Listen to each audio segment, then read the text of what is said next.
Y son más chicas que las de acá. Entonces, era una cosa más. Y luego vi una que estaba cerca de donde tomábamos el autobús, que era una mini iglesia. ¿Te gustó? Una iglesia para 2 personas, o 3.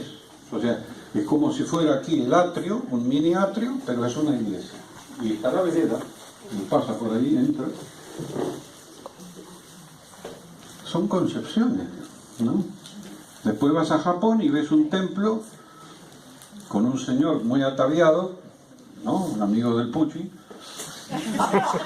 Y resulta que la gente no entra al templo ese, se queda afuera. Y tira monedas en una alcancía y aplaude. Aplaude, hace así. Tira allí y hace. Y es interesante porque los guías japoneses están distraídos. Entonces los tenés que llamar. Cuando te atienden, entonces uno hace así. Y después entras a un templo budista y ahí tampoco hay nadie. Pero podés entrar. Después vas a un templo en la India, ¿cómo se llamaba esto? Hinduista. Y entras y, por ejemplo, la primera parte del templo no tiene techo y hay un señor como si estuviera ataviado con una toalla y el torso desnudo. Y vos decís, es un bañista, y resulta que es un sacerdote, un brahman, sabe mucho. Y te mira. Y luego vas a otro templo, y este me gustó mucho porque tiene que ver con nosotros. Porque tiene el símbolo de la fuente. Lo que pasa es que las fuentes nuestras son grandes, porque no vemos. Si no ponemos algo. Entonces ellos son fuentes chiquitas, y dicen que es el lingam y el yoni. Y hay agua. Y tiran las mujeres con los niños, ataviadas como ellas, de colores, tiran pétalos. Entonces uno dice, bueno, después de esto vamos a entrar al templo. Y dice, no, esto ya es el templo. Entonces uno cree que eso es un jardín. Es el templo. Entonces, ¿cómo será todo esto? Y además todo esto es muy antiguo, ¿viste? Muy antiguo. Y después nos llevaron a un sitio que es como si fuera, imagínate este recinto con muchas estatuas de dioses y diosas. Y uno de los más elegidos es un elefante, sentado, un elefantito, pintado con albalux, brillante, ¿no? Y es el dios de los estudiantes, ¿podés decir? Porque es el dios del pensamiento, de la inteligencia. O sea que para ellos los elefantes son inteligentes. Es más, les informo que cuando se fue, no me crea, ella sí. Cuando fue Silo a Colombo, fue con 2 personas traductoras y hablaron, creo que con el primer ministro. Primer ministro. ¿Y qué le preguntó el primer ministro a Silo? Entre otras cosas. ¿Do you think elephants have mind? ¿Usted piensa que los elefantes tienen mente? Mire, tanto como eso, no sé. Así que uno queda atónito en todo esto. Y este señor, hablando de este tema, ya un poco volvamos, ahí no sé si fue en esa ocasión o en otra, que hablan de lo tranquilo que son en ese país, que tenían una guerrilla, ¿no?, del norte y todo aquello. Silo les dijo, ¿cómo se dice? Les advirtió, atenti, no se confíen con el pacifismo budista. Y efectivamente, después hubieron ataques terroristas y creo que la pasó mal algún dirigente importante. ¿Dice? No escuchan, no estudian, no atienden. Y bueno, en estas cosas que uno va viendo, uno se pregunta, ¿y todo esto cómo es? Entonces me puse a estudiar este tema. Claro, hay un sentimiento hacia lo religioso que en cada lugar es muy distinto y es lo que permite que pase esto, tan variado, ¿no? Pero esto empezó cuando estuvimos aquella vez en Canarias, que era un lugar así de veraneo, tranquilo, ¿no es cierto? Y entonces Silo Bay, y en un momento dado, después de haber explicado un montón de cosas, dice, y ahora vamos a lo más importante.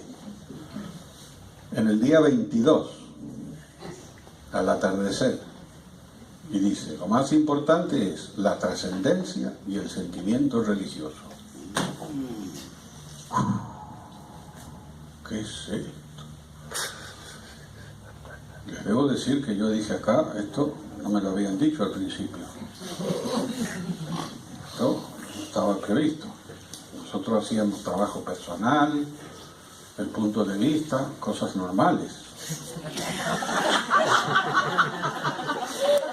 Y ahí me quedó, ¡tac! Entonces en una ocasión pude hablar con él. Bueno, esto lo voy a aclarar, porque si no van a creer que todos teníamos entrevistas impresionantes. No, eran breves, minutos, diálogos pequeños y nada más, porque esto era así, pero a veces podíamos. Entonces digo, así que este asunto es así, el sentimiento religioso. Y sí, si no existiera, no se aprovecharían. Como existen, se aprovechan. ¿Qué te parece? Ahí quedó la cosa. Entonces nos pusimos a estudiar, a leer. Y bueno, lo comento mejor porque si no medio aburrido. Entonces, claro, empezamos a estudiar y encontramos un alemán que me recomendó Luis, amigo de él, que se llama F. Schleiermacher, que en alemán se pronuncia Schleiermacher, Sotrasmonschuvenbachen. Palabrando. Schleiermachen, Struchenbachen. Y este señor es el primero que es luterano, pobre, y él explica que existe el sentimiento religioso y que es un sentimiento de dependencia de lo divino, de dependencia. Después hay otros que hablan y dicen cosas más sencillas, ¿no? Como que es una intuición de lo infinito, ¿no? Y en fin, hay distintas variantes. Según me explicó mi compañero de parte, Horowitz, suizo él, que no le hicieron mucho caso al Schleiermacher, porque es de la época de Nietzsche, que era más famoso. Pero estos más o menos intuyen todo esto y unos le reprochan a este señor que cuando él habla no dice nada de las escrituras. Quiere decir que este era como primo tercero nuestro cerca de los registros. Él está hablando de un registro que se siente el sentimiento, ¿no es cierto? Y después hay otros que hablan, ¿no? Hay un tal Le Bon francés que lo menciona en una sociología, y hay unos ingleses que dicen que no, que existe el instinto religioso. ¿Qué tal? Y luego yo, bueno, me voy un poquito, pero una vez escuché una frase de Silo muy interesante que dice, tenemos que ver hasta cosas con los animales, no sé qué dijo. Así que me puse a investigar y encontré en un libro ruso encontré la siguiente frase, no sé qué del sentimiento, porque existe el sentimiento prerreligioso, ya presente en los animales. Tate. Viene de lejos esto. Dejémoslo ahí. Son teorías. Viene de lejos, pero existe eso. Entonces,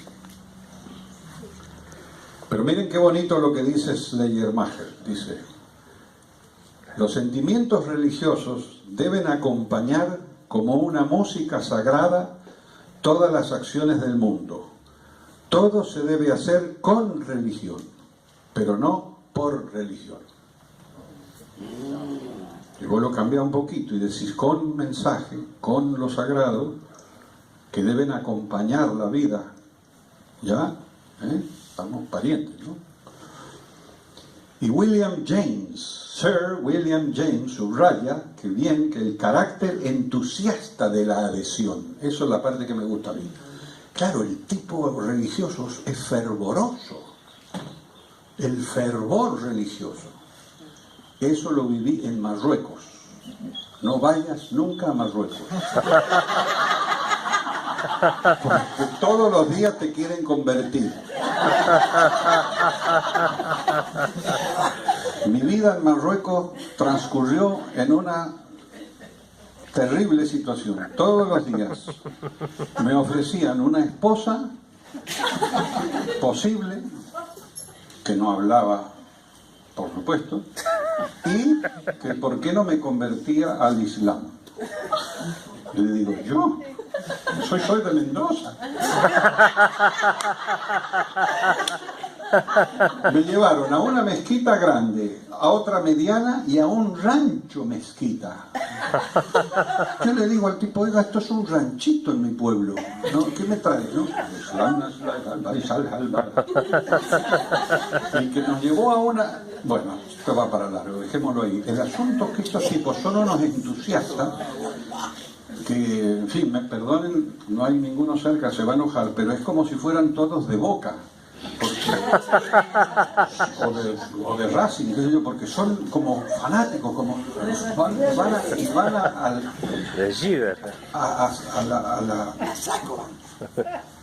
a la mezquita, no más que eso, en silencio y no sé qué, y tienen un fervor impresionante,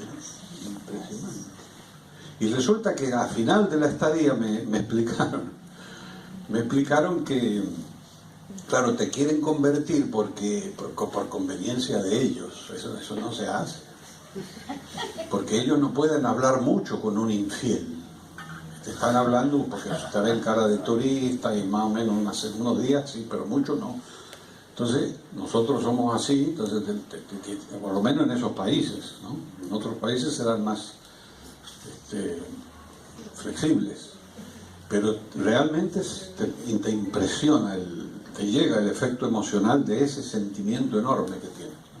Uno ironiza porque, bueno, porque es de aquí, pero no se debe, ¿no? Y bueno, entonces esta cosa que dice este tipo es verdad, el entusiasta, ¿no? El entusiasmo de los tipos, ¿no? Después me llamó la particular la atención en Europa, cuando van, viste, por ejemplo, van algunos a esos lugares que ha habido revelaciones, que unas niñas vieron a no sé quién, y después otra señora vio. Son tremendos, y luego van bueno, mira, hacen de todo. Y como decía nuestro fundador, dice, son unos sabios, dice, porque son estatuas de yeso. Son unos sabios, ¿cómo puede ser que hagan todo eso con una estatua de yeso? Nosotros una vez hicimos un retiro en un lugar que habían guardado un montón de estatuas de yeso en un aula, como si fuera una pieza ahí atrás. Entonces uno que va y abre la puerta y dice, no entres ahí, que están las imágenes. Algunos de esos fueron más tarde de los nuestros. Y yo les pedí cuentas. Y si es así, creyentes. Bueno, entonces seguimos con esto, que dice, cuando el hombre cree en algo, cuando algo le es incuestionable, una incuestionable realidad, se hace religioso de ello. Esto lo va a decir Ortega y Gasset, los dos. En su ensayo del Imperio Romano, nada menos. Don José escribe, dice aquí, cuando el hombre cree en algo, cuando algo le es incuestionable realidad, se hace religioso de ello. Religio, dice, no viene, como suele decirse, de religare, de estar atado el hombre a Dios. Como tantas veces el adjetivo dice no sé qué, quien nos conserva la significación original del sustantivo religious, por si les interesa, quería decir escrupuloso. De ahí pulcritud y tono. Escrupuloso.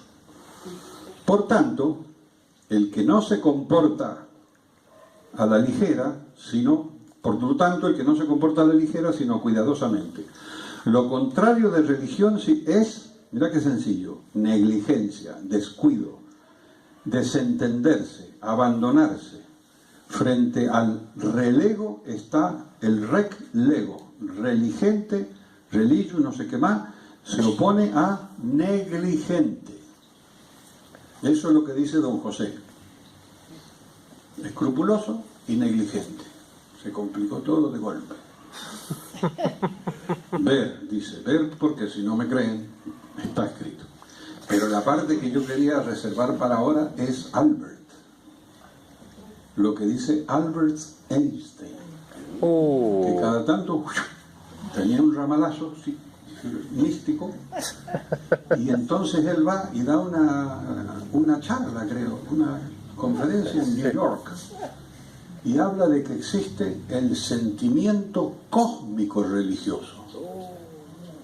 El sentimiento cósmico religioso, the cosmic religious feeling, que no se ha observado por esta Dios nos pero los daba. y ellos son científicos y van teniendo estas cositas, ¿no? Ahora bien, claro, nosotros empezamos este estudio porque Silo nos lo comentó, entonces si no, no hubiéramos hecho nada, como tantas cosas nos informó y ahí investigamos un poco, que es lo que le dije recién de la charla esa. Y otras veces ha dicho, vamos a hacer otras citas, Silo dice. Existe un sentimiento religioso profundo en el ser humano y de tal vigor que incluso se ha opuesto a los instintos básicos de conservación individual y de la especie. Y ese sentimiento se ha expresado de distintos modos y ha tomado diferentes objetos. O sea que a veces es tan fuerte, ¿no? Por ejemplo, qué sé yo, las cosas que hacen. Bueno. Luego dice que los que hablaron de eso, habla de tal tendencia y tal impulso, no demuestra la existencia de Dios, sino que dan registro simplemente del tal sentimiento. O sea, el sentimiento existe, pero on va voir. 76. Y luego repito eso de que el sentimiento religioso existe, si no existiera no se aprovecharían de él, etcétera, etcétera. Y hace mención al sentimiento prerreligioso ya en los animales. Pero todo esto es apócrifo, cosa que vaya a saber. Pero lo que consta es lo que está en la Apuntes de Psicología 3. Página 304-305, que dice, en otras palabras, en lo profundo se encuentra la raíz de toda mística y de todo sentimiento religioso. Y ese es nuestro fundamento. Entonces acá viene mi teoría, que como está ahí en lo profundo, estas cosas resuenan, ¿viste? Entonces uno actúa por resonancia, uno va y esto es medio rarón, medio chantón, qué sé yo, pero no sé, por lo menos no son cosas cotidianas, ¿viste? Vos viste que en los altares no ponen una mesa con una percha y una plancha, por ejemplo. Ponen, no sé, una cruz o un círculo. Entonces esas cosas no cotidianas a la gente le dice, a lo mejor tiene que ver con algo interesante.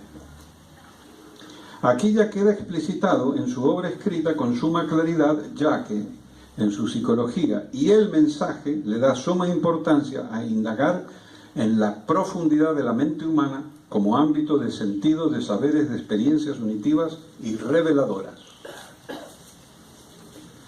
La última vez que pude conversar con él, en el 2006, él me dijo, sí, estamos en el mensaje, en eso estamos ahora, en el tema de lo profundo. Eso la gente lo puede entender, está detrás de los ojos. Entonces yo le dije, ¿eso guarda relación con cosas que vimos en otra ocasión? Sí, sí, es una constante. Lo de la coherencia, y hace así, lo de la coherencia. Entonces yo dije, sí, porque si fuera así, estaría bien. Si fuera lineal, no está mal, una cosa plana, chata, que más pero no, queremos más coherencia, ir a más. Yo me dije, lo intentaré. Y me agrega, yo ya lo advertí, ya lo dije. ¿Cómo? ¿Cuándo? En la conferencia de México. Uno de los pocos lugares que no he estado. Ahí digo que no se puede, no sé qué, como imposición, pero no se puede dejar de lado, ¿no?, decir las verdades, ¿no?, eso de ser valiente y todo eso. Así que ahora todos hacemos lo que yo hice ese día, a leer la conferencia de México, que fue muy emocionante, me dijeron los que estuvieron presentes.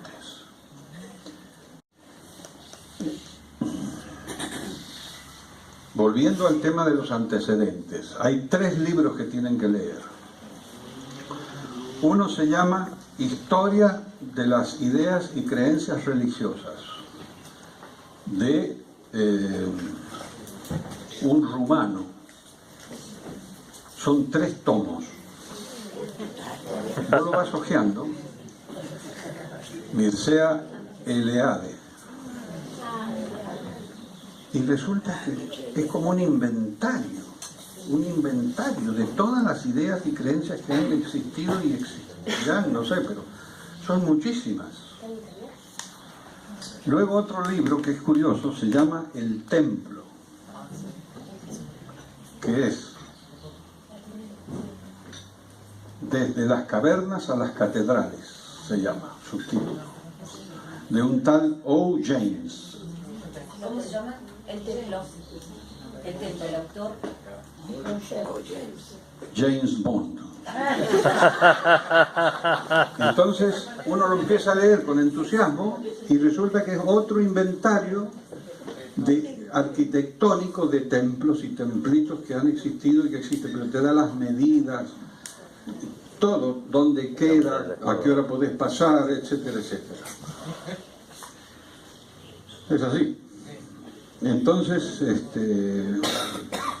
y otro, que ese sí lo podemos acceder, yo diría, debemos, es Organizaciones Monásticas, de Salvatore Pulero. ¡Qué erudición! ¡Qué tremendo! Todo lo que va explicando. Pero de la parte monástica, o sea, de los religiosos que se la tomaban en serio. Y uno, y otro, y otro, y esto, y lo otro, y madre mía. Entonces uno, después de estar ahí un poco agotado intelectualmente, se pregunta, ¿y por qué nos han presentado este libro? ¿Qué nos quieren decir? Aquí hay una indirecta, porque nada se presenta nuestro, ¿no es cierto? Entonces, en fin, después les voy a leer la frase predilecta de ese libro. El tema es que estuve, como recordarás, en uno de estos templos antiguos. Es una experiencia impresionante. Se llama el lugar Antequera de Andalucía. Es un templo neolítico, o sea, cuando hacen las piedras bien hechas. Y está en una lomita así, en Andalucía, que viste que está todo divertido, qué sé yo. Llegás ahí, mejor que te lleven. Chicas, no se me distraigan. Esto es una unidad monástica, es esto. Entonces resulta que nos llevan a ese templo y está hecho de unas piedras gigantescas, enormes, puestas así. Y entra a la colina, y uno va entrando, ¿no? Y es la traducción exacta de entrar en lo profundo. Hace 4.500 años. Patricia, ¿dónde estabas? Entonces uno va entrando y llega ahí y hay un pasillo y dobla a la derecha, no hay otra, grande, una galería grande hecha de estas megalíes, ¿cómo se llaman? Piedras gigantescas, y resulta que al final una salita. Una salita. No es redonda la cúpula porque en esa época no podían, entonces es media así, ¿no? Como una con arcos. Pero uno hace toda esa experiencia, entra, sale, vuelve, se queda ahí un rato y siente la presencia de lo importante. Hace 4.500 años ya lo sabían, entrar en lo profundo al ámbito de lo sagrado. Y ellos creerían que estaba ahí entre las piedras, pero lo sentían acá, por eso volvían. Y según dicen, no vivían ahí. Ellos distinguían, como dice Don Mircea, lo profano de lo sagrado. Vivían por ahí y ahí iban a propósito. Y unos amigos, porque siempre hay amigos que hacen cosas importantes, fueron a Malta, esa mini islita que está en el Mediterráneo. Sí, y resulta que hay de estas cosas, pero mejor, más grande, más completa, pero muchas, que son excesivas para la población que habría en aquella época. Entonces dicen, será una isla sagrada, que iban solo a eso. Y ahí estuvieron los nuestros, siempre hacen cosas así, inéditas. La isla de Malta, tenemos que ir. Muy bien, esos son mis registros. Entonces yo soy creyente en este tema de que hay algo más allá de lo cotidiano y de lo profano. Pero cuesta registrar. Entonces ahora viene la teoría. Ellos hacen cosas externas, ¿no? Ponen símbolos, ponen esto para poder representar un poco eso adentro. Entonces les resuena, ¿cierto? Y entonces esto funciona como una especie de pequeña experiencia guiada, digamos, ¿no? Van ahí, miran para arriba, miran para abajo, a los costados, entran en un ámbito y entonces todo eso, las imágenes van funcionando y se van teniendo registros y sobre todo emociones, ¿cierto? Entonces, y no te cuento después cuando hay procesiones y cuando hay, ¿cómo se dice?,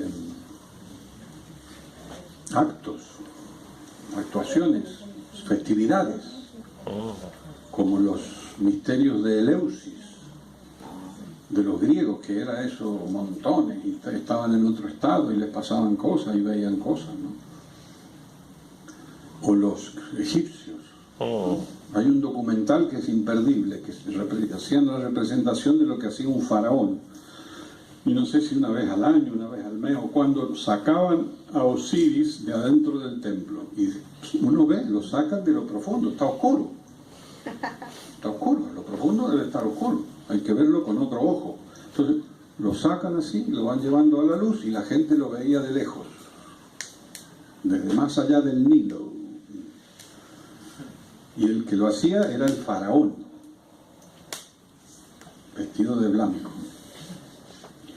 Entonces, todas estas cosas llegan a nosotros y, como nos dijo él, de otro paisaje. Ese es el problema que tenemos ahora. Hoy estamos en otro paisaje de lo electrónico, de no sé qué, de no sé cuándo. Entonces, un pesebre, un faraón vestido sin corbata, no. ¿Cómo hacemos con esto? Un turbante, ¿viste? Hay unos paisajes desactualizados, pero la parte esta interesante sigue ahí viva, ¿no? Bueno. El otro tema que queremos destacar es el tema del sentimiento. Dejemos entre paréntesis tal sentimiento, los sentimientos en general. Y uno se fija que uno ha configurado la vida en torno a los sentimientos. Las emociones, todo eso es como momentáneo, así un ratito, qué sé yo, pero nosotros, por ejemplo, estamos en esto ¿desde cuándo? Desde ayer. Toda una vida con un sentimiento cuasi religioso, entregados a la causa y creyendo que esto va a funcionar. No creyendo, convencidos.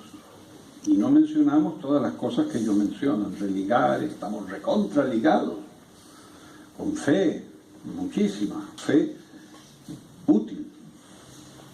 Lo único que nos falta, que no tenemos, es supersticiones. Que sería interesante, ¿no? Tener una superstición. ¿Cuál podría ser? Martes 13. ¿No? Pero no. Pero a lo que voy es que hay que atender a los sentimientos, ¿no?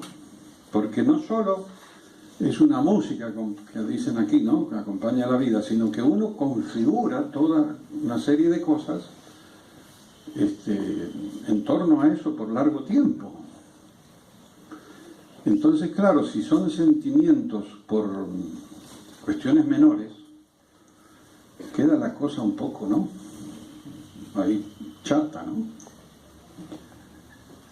Te juro que tengo la tentación de hablar de este tema, porque hay gente que se encadena o se liga a un club, a, no sé, a unas cosas que dicen, a una peña, al pueblo de donde son. No pueden vivir fuera de ese pueblo. Vos sabés que llevaron en los de Vietnam, después de Vietnam, los que le ayudaron a los muchachos eran de Laos, de tribus de Laos. Y para premiarlos, estos chicos los llevaron a Ohio, ¿no? Entonces llegaron los de Laos a Ohio a plantar arroz, a hacer vivir ahí una vida sin tiros, sobre todo. Y descubren que los varones, sobre todo, de vez en cuando se mueren durmiendo. Entonces una psicóloga, que ya ha crecido, es laosiana, investiga el caso. Entonces habla con las señoras y le dice, ¿no te dice algo el señor? Sí, a veces dice cosas, fíjate qué dice. Y ahí descubren que los varones soñaban con su tierra. Entonces al no poder ir, resulta que soñaban que iban en un avión y el avión se caía al agua. Y se caían. O sea, fíjate qué fuerte es esto. La ligazón sentimental con el lugar de nacimiento. Entonces esa señora, que son todos muy inteligentes, sobre todo después que hay cambios generacionales, dice, no, vamos a hacer una cosa, vamos a organizar viajes, vamos a traer comida de allá, vamos a traer el paisaje de allá, más o menos, a Ohio, y salvó varias vidas. Pero yo cuento esto porque fíjate que impresionante es lo del sentimiento hacia el pueblo, hacia la tierra.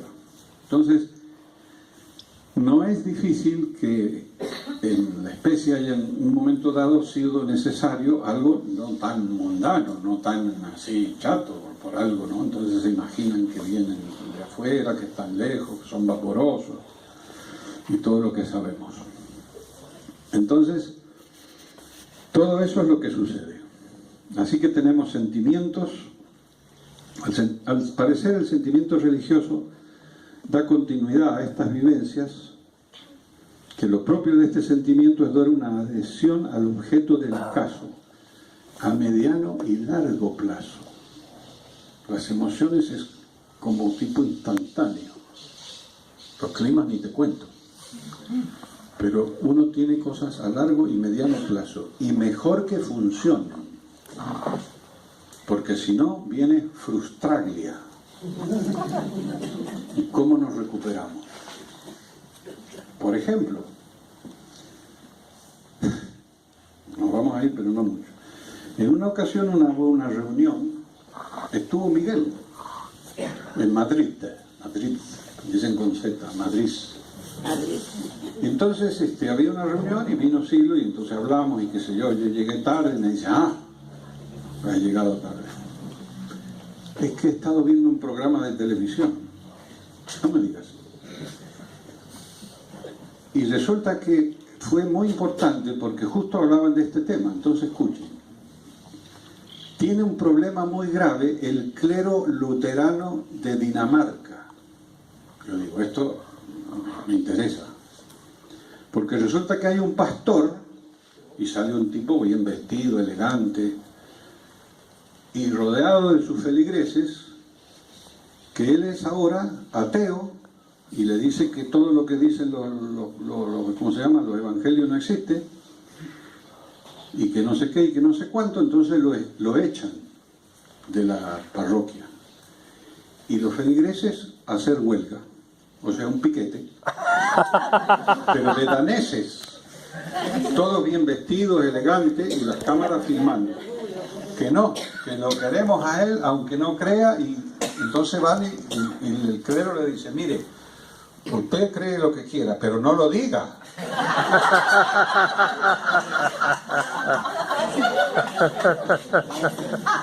Y entonces Silo dice, muy interesante este tema. Segunda parte del informativo. Dicen, no es este el único problema que tiene el clero de Dinamarca, sino que tiene muchas iglesias vacías y tienen un problema, escuchen bien, inmobiliario. ¿Cómo dicen eso? Uno pensaba que era un tema de fe, de no sé qué, y nada, un tema inmobiliario en la tierra de Kierkegaard. Entonces lo ponen al mercado, porque ya dicen esas palabras, ya pasamos a los profanos directos. ¿Y quiénes son los que más se interesan? Y dice Silo, los del turbante. Exactamente. Y yo digo, y entran a la iglesia y Silo hace. O sea, suben al púlpito. Claro, la iglesia está vacía. El tipo es un comprador, como si va a comprar un local vacío. Solo que es a church. Entonces tú imagínate los pobres tipos luteranos, que Lutero les dijo que no, todo eso, y ahora resulta que llegan los del turbante en una iglesia vacía. En Holanda han hecho shoppings y bibliotecas y cafeterías. Hay un problema. Houston, tenemos un problema. God se ha ido.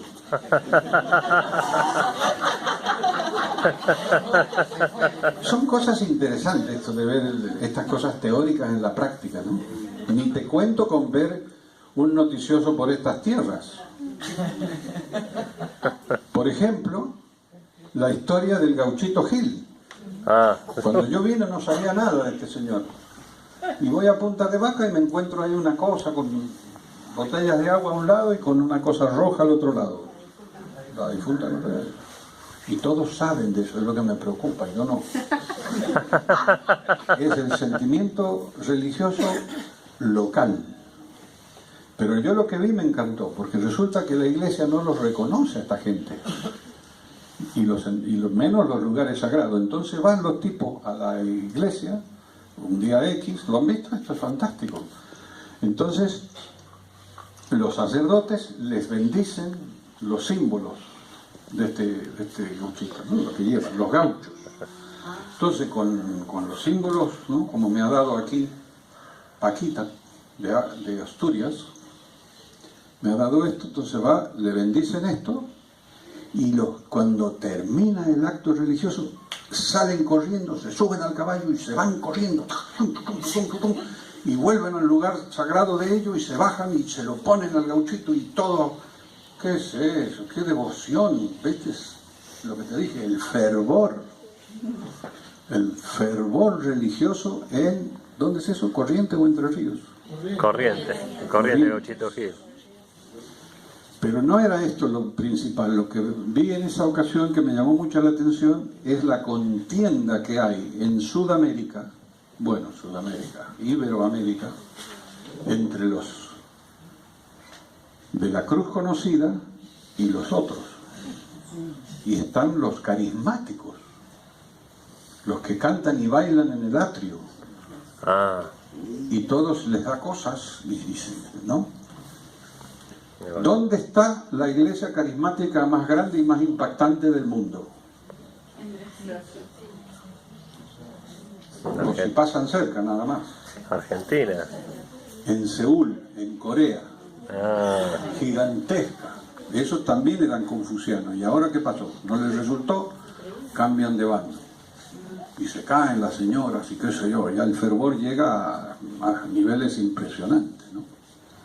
Entonces hay una contienda en nuestra patria, las Américas, me refiero, entre estos señores y los otros. Entonces de este lado, que son más formales, hay que pedir permiso hasta la autoridad máxima para hacer cosas, ha salido algunos folclóricos. Y le han dicho, bueno, sin pasarse. Y tienen éxito. De manera que el sentimiento religioso festivo va funcionando muy bien. ¿Ah? Es interesante esto, ¿no? No está muerto. Hay un lío de las creencias, pero no está muerto. Bueno, más o menos es lo que quería comentarles. Es un tema importante, porque el sentimiento, uno configura cosas en la vida. Entonces les voy a leer una frase y vamos a terminar. Vamos a hacer un recreo corto, mesas de intercambio, y vamos a venir acá y yo me voy a sentar ahí y aquí van a venir 3 elegidos por ustedes que van a darnos una versión seria de este tema,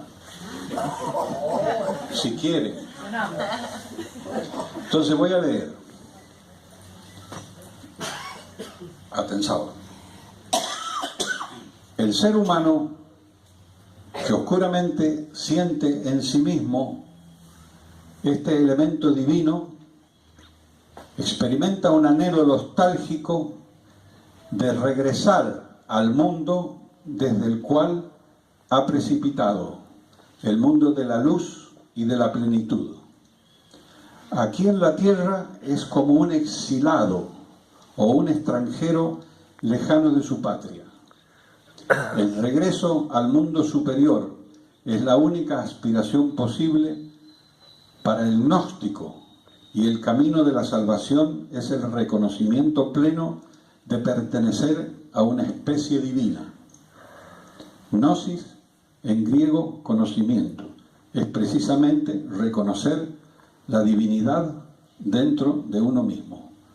Página 85-86, Organizaciones Monásticas de la Historia, Salvatore Purleda. ¿Qué les pareció? Y Salvatore Purleda ahora está en la patria de los inmortales, con otros que ya sabemos, nos siguen ayudando, por ejemplo, en este encuentro. Muy bien, hemos terminado. Creo que me ayudó el Pucci, me ayudó Andrew Pellegrin.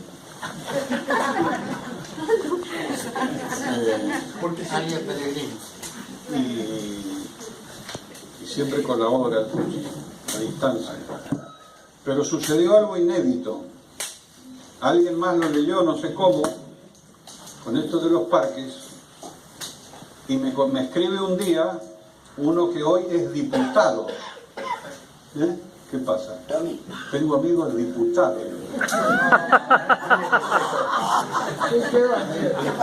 Entonces, este amigo diputado me dice, Tito, esto es muy importante. Uy. Bueno, lo vamos a revisar. Firma Raúl Alarcón. Entonces yo le digo, bueno, pero si me ayudas, sí, cómo no. Entonces yo le agregaba una página y él me escribía y me contestaba. Entonces me decía que es un trabajo esencial, un tema esencial. Un tema esencial. Entonces, nada, el tema del trabajo en equipo. No tenés que trabajar sola en esto, porque uno se pierde. Tiene que volver. El problema que yo quería intercambiar con ustedes es que me ayuden un poco, porque yo fui a punta de vaca, como en uno de mis descuidos,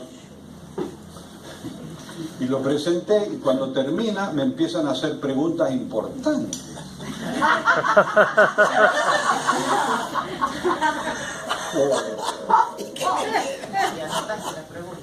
Algunas, pero no lo voy a decir, porque si no se les ocurre a ustedes, no.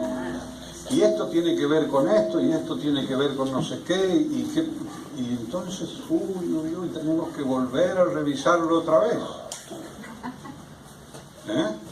¿Ustedes han pensado alguna cosa que me pudieran comentar? No, en serio, esto va en serio, Alguna cosa breve, No nos pongamos ahora de repente con nivel alto. Bueno, veo que no. Entonces viene uno, porque siempre hay alguien, y me dice, ¿tiene el sentimiento? ¿Qué haces? Justo que voy a decir algo importante. Me dice, ¿tiene esto algo que ver con el propósito? ¿Ustedes lo han pensado? Tendrá que ver, porque esta gente debe de haber tenido un propósito con tantas cosas que han hecho, desde las piedras hasta las estatuas de yeso, ha sido un largo proceso. Pero yo lo único que he encontrado es en una cita, que aunque está escrita no la traje, pero él en algún momento dice que tirando del hilo de este sentimiento podemos ir profundizando, ¿no?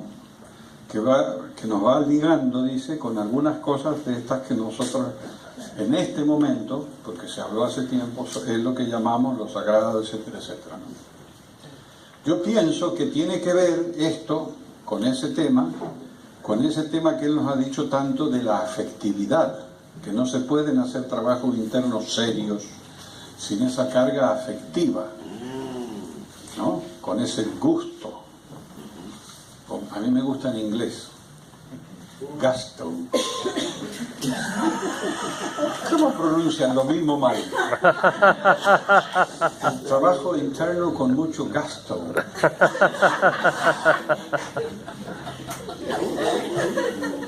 Bueno, volvamos. El tema, yo hablé con uno de estos que sabe bien, no así, me dijo que sí, efectivamente, tiene que ver con ese tema la carga afectiva que se le ponga. Entonces, si uno tiene un sentimiento, digamos, normalito, hacia los trabajos internos, va adhiriendo cada vez más, y puede tener permanencia y todo lo que sabemos. Es a lo que yo he llegado. Como dijo un amigo, es lo que uno puede hacer. Más no tengo experiencia. Y con esto ya sí que concluimos, porque a menos que haya alguno que se atreva a hacer un intercambio productivo. Yo tengo una pregunta. ¿Podría ser que de la profundización de ese sentimiento surjan expresiones artísticas? Sí. Sí, porque el sentimiento religioso está ligado al sentimiento estético. Está ahí. De hecho, vos sabés que el teatro y muchas artes salen de los griegos con los misterios de Eleusis. Este es el amigo, ¿cómo se llamaba? Yo lo he visto alguna vez, Esquilo, Eurípides. Contaban cosas y de ahí va saliendo el teatro y las obras y qué sé, todo, ven cosas. Y sí, si uno ve la vida de los artistas, son muy dedicados, aún con mucho conflicto, que es lo que dice ahí. Viste que dice el negro en un momento dado que a veces va en contra de los instintos de conservación más básicos, ¿no? En una charla que él dice ahí, los poetas, a muchos artistas sufren, dice, pero siguen adheridos a eso porque tienen puestos sus sentimientos en eso. El tema es cómo nosotros hacemos sin ese componente. Claro, porque más de lo mismo, pa bien.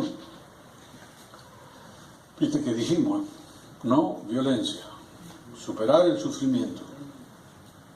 Entonces, es todo un tema, ¿no? Porque fíjate las imágenes sufrientes de las religiones, madre mía. No, No todas. El arte es una expresión del sentimiento religioso y es una búsqueda de conectar con ese sentimiento religioso también. Muy bien. Lo voy a anotar. Mi registro, yo pensé que a lo mejor lo ibas a mencionar, pero yo tenía entendido que de religión tenía que ver con el religare, con el volver a unir. Sí, sí. Y siento que al menos mi registro es esa búsqueda, ¿no? El volver a unirme, mi unidad interna, pero también el volver a unirme con la especie y volver a unirme con el universo. Todo es una unidad. Me pasó yo lo he contado muchas veces, pero lo quiero contar de nuevo. Cuando en África en el 2000,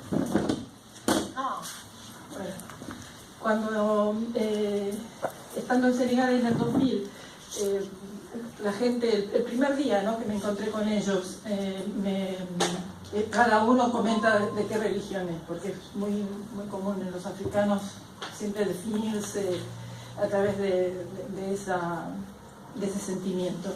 Entonces me pregunté, ¿y tú de qué religión eres? Entonces yo saqué una foto que llevé adrede, que es con una pintura que hice en el 95, que es inspirada en la Ronda de Matisse, pero donde cada uno de los integrantes está pintado de distintos colores, es de un negro, un amarillo, un más rojizo, un blanco, de cada color de nuestra especie, ¿no? Y entonces ellos captaron inmediatamente, y era el 2000, y me dijeron, esa es la religión humanista. Bueno, a mí me quedó fantástico en aquel momento y realmente lo encuentro de valor, porque ellos pescaron mi sentimiento, lo aceptaron y bueno, y después, 2 años después tuvimos el mensaje, ¿no? Pero eso que pinté varias versiones, son parte de mi búsqueda de volver a unir, ¿no? Yo nací en un hogar de ateos y que lo siguen haciendo hasta el día de hoy y duros, muy orgulloso de ser ateo, pero en mí siempre estuvo el sentimiento religioso. Y ya desde chiquita estuve en la búsqueda a través del arte, de la poesía y de las imágenes visuales, ¿no?, que ha sido mi expresión. Así que encuentro que sí, realmente es un camino de búsqueda. Y justamente he estado haciendo y seguiré haciéndolo un trabajo con este tema, ¿no?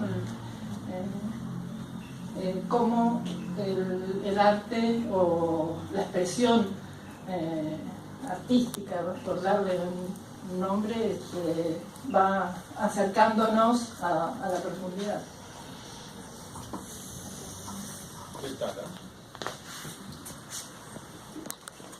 Sí, el sentimiento colorido. ¿Algún comentario? ¿Alguna otra cosa?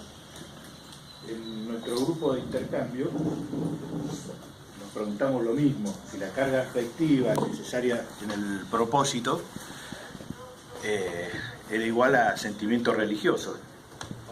Si uno podría decir, el propósito necesita una carga afectiva, entre paréntesis, sentimiento religioso.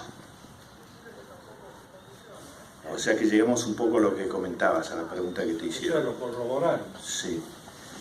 y agregaríamos que el sentimiento es como un motor.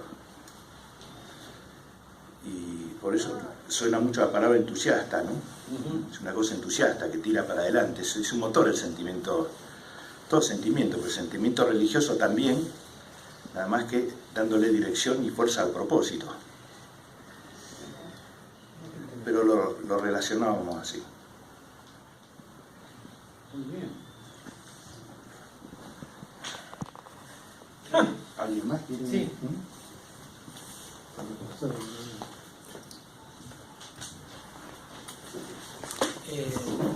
Quería comentar algo relacionado con lo que decía Leda, que desde el humanismo y nos cuesta bastante expresar nuestra religiosidad y nos cuesta más todavía que nos entiendan la propia, porque la dualidad del racionalismo ha generado esa cosa tan dicotómica, ¿no? O sos un religioso y no entendés mucho de la cabeza, o sos un ateísta racionalista, y eso es muy fuerte. Y yo creo que eso es también un desafío para nosotros, ¿no? O sea, yo me lo digo a mí mismo, se lo digo a ustedes, eso me parece que viene al cuento de lo que estamos viendo, ¿no?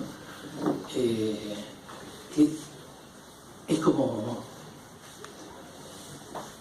dar justo a un punto, ¿no? Esto de expresar una cosa grande, linda, que nos gustó, perdón, así somos los artistas,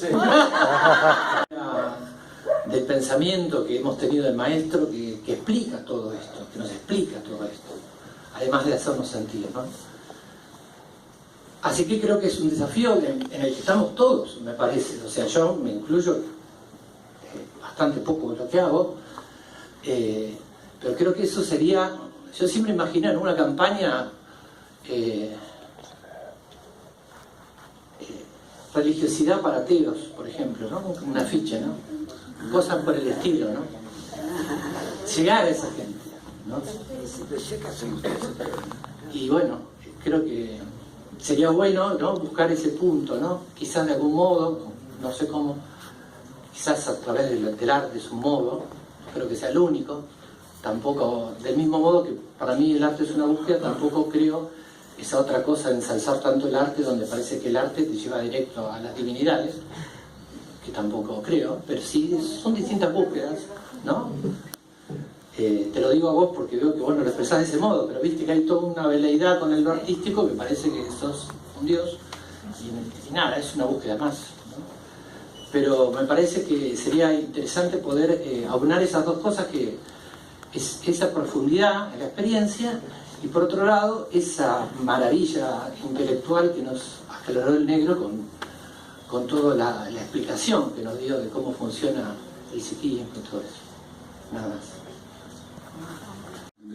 Mis referentes más cercanos eran ateos, pero tuve una fuerte experiencia religiosa cuando me fui de misión a Dominicana. Porque, lo voy a hacer cortito, porque yo tocaba timbre, y no tocaba timbre yo. Tocaba timbre Víctor, Mimí, Julieta, Fabián. Tocábamos timbre todos. Y no tenía que ver con un sentimiento religioso basado en en la idea de trascendencia, sino era un sentimiento religioso de un complot que había entre personas. Bueno, también estaba negro detrás, ¿no? Mirando de lejos, pero aquí estaba. En Dominicana. En Dominicana. Así que no puedo desligar el sentimiento religioso de lo colectivo. Tampoco puedo desligar el sentimiento religioso de la configuración del guía. Entonces, pasa algo con lo colectivo y pasa algo conmigo mismo. También había comentado que hace 2 o 3 días estuve viendo una entrevista que le hacían a 2 sobrevivientes de la tragedia de los Andes, en donde le preguntaron en un momento, bueno, ¿qué pasó para que ustedes sobrevivieran? Entonces, más allá de que uno dijo, bueno, yo porque no podía imaginarme a mi vieja que había dicho que si algún día se le faltaba un hijo se moría. Y otro decía, no, yo no conocía ningún pariente, me quería salvar yo. Pero los dos llegaron a la conclusión de que no se podían salvar si no actuaban en equipo. Y yo ahí también reconocí esa cuestión religiosa del complot, del conjunto. Eso, nada más. Qué grande. Qué grande. Lo mío es bastante profano en relación a lo que se ha dicho acá, pero me gustó mucho tu teoría de la resonancia. Y como no he leído la monografía, no sé si eso está muy desarrollado o poco desarrollado, pero creo que es una de las claves para entender el asunto, porque es lo que está en la base de lo que me parece que puede ser el sentimiento de la nación humana universal. Porque eso de que la gente se apoya en distintas cosas externas y esas cosas le provocan algo interno, que es lo mismo que sentimos todos, me parece que eso es un punto importante para desarrollar en relación a ese sentimiento de unión que puede ser uno de los pilares de ese proyecto tan grande que tenemos. O sea que, obviamente, lo veo muy relacionado también con el propósito, porque a nosotros nos ha movido un propósito desde que ingresamos, y ha sido el propósito de la transformación personal y social. Entonces eso ha sido un motor fenomenal y ha tenido una efectividad tan grande que nos ha permitido movernos durante 50 años con ese motor y seguimos con ello, ¿no? O sea que evidentemente está ligado al propósito, pero el tema de que hagamos lo que hagamos con piedras o estatuas de yeso, eso nos está provocando los mismos sentimientos y somos todos hermanos en ese sentimiento. Me parece que es la clave de ese trabajo. Eso nada más.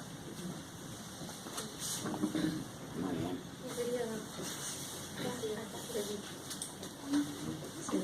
Capaz que lo que digo es más que obvio para nosotros, porque yo no puedo dejar de pensar cada vez que trato de buscar el registro que tengo de religiosidad en el mensaje.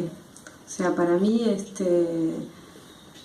yo había dejado de sentir el sentimiento religioso y con el mensaje empecé a sentir un nuevo registro religioso y muy intenso y muy profundo. O sea, por eso digo que es muy obvio, porque esto debe pasar a muchos, ¿no? Claro.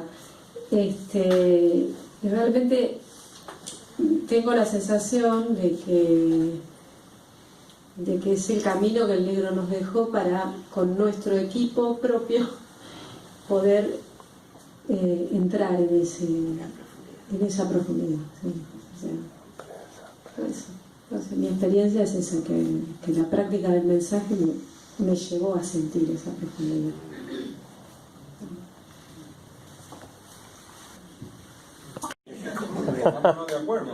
Bueno, porque nunca fui muy religiosa, nunca registré nada en ninguna religión, me crié aquí en Argentina y fui por todas las religiones habidas y por haber, pero nunca registré nada, entonces me salí, hasta me bauticé en casi todo, a ver lo que sentía, y no sentía nada.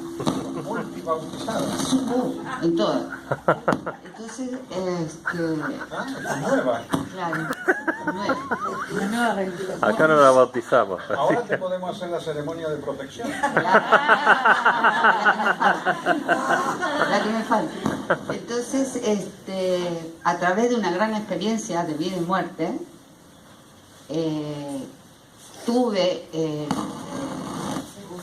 el registro de que estaba en otro tiempo y espacio, y que estaba dirigida desde otro tiempo y espacio, donde ahí se formó un propósito, y he recibido indicaciones que tenía que seguir un camino y buscar a un hombre que me iba a dar las respuestas a todas mis preguntas que había internas. Y eso me llevó a acomodar toda mi vida y salí a buscarlo hasta que encontré a una señora, Chalina, y me dio la respuesta que resonó en mi corazón. Y ella me dijo, tú viste tu paisaje interno. Y ahí es como el negro cuando explica que da vuelta, se volcó el corazón, se dio vuelta. Entonces ahí encontré mi religiosidad. Y a partir de ahí, en el 2004, conocí el mensaje del siglo.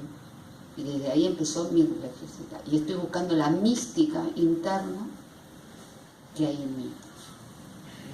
Para sacarla afuera, trato de ahora, hoy, por hoy estoy en el propósito de llevar el motor de la, apoyando el motor que lleva para adelante el proceso. Contamos contigo. Claro, ya. Pero bueno. Una vez le pude preguntar, hace mucho, claro, ¿qué es esto de lo místico, las místicas? Su conversación fue breve, me dice. Los místicos ven otras cosas. Necesitamos místicas. Hemos terminado.